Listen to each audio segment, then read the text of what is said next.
Hey, good morning to you. I have to tell you Jesus is Lord. I have to tell you the Word works. I have to tell you God's a good God. The devil's a bad devil. Good things come from a good God, but you've got to renew your mind. See, when you get born again, your spirit's born again, but everything's still a bunch of yuck because you don't know what the Word says.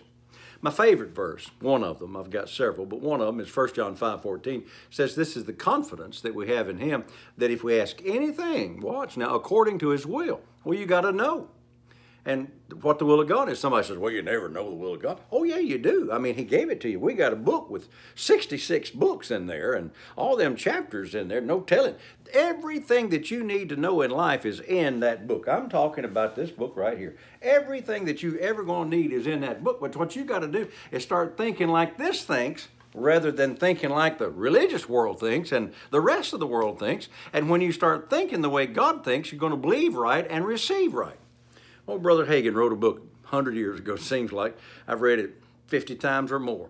Right and wrong thinking. If your thinking is wrong, then your believing is going to be wrong, and what you say is going to be wrong, and what you receive is going to be wrong. So you got to renew your mind by going to the Word and finding out, is it the will of God for me to be well? Oh, yeah. Oh, yes, it is. Jesus healed them all. Go study. I did this one time from Matthew, Mark, Luke, and John. Every place in the Bible where Jesus healed anybody, the disciples never did bring one to Jesus and say, I wonder if this one's going to get healed or not. They knew they would because they came to Jesus. Well, Jesus Christ is the same today, yesterday, and forever. Well, since He's the same today, everyone that got healed in the New Testament, well, you and I ought to get healed because we're even under a better covenant. Do you realize that everybody that got healed in Jesus' ministry was still under the old covenant?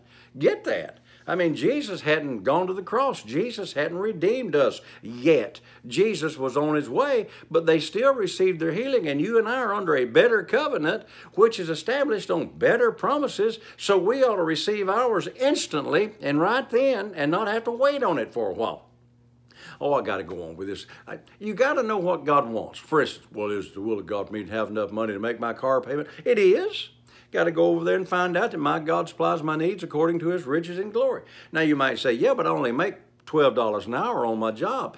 I am not limited to my income. I found out a long time ago, I am not limited to my paycheck. God's got a bigger, better way than what I'm making on my job. Now somebody says, yeah, well, you don't have a job. Well, I'm talking about when I was a pastor of the church for 50 years. I had a job and I got a paycheck just like everybody else did. But I never lived on what I was getting as a paycheck. I mean, you can't do the things that I've done. You can't go the places that I've gone. You can't live this lifestyle that we've lived based on what a church will pay you. But I'm not limited to that. I'm not limited to my income now, even though, I don't have that particular job. I'm not limited to what y'all do or what you think or what the government does. I'm only limited to what God does so I can pray, Lord, I need some help over here.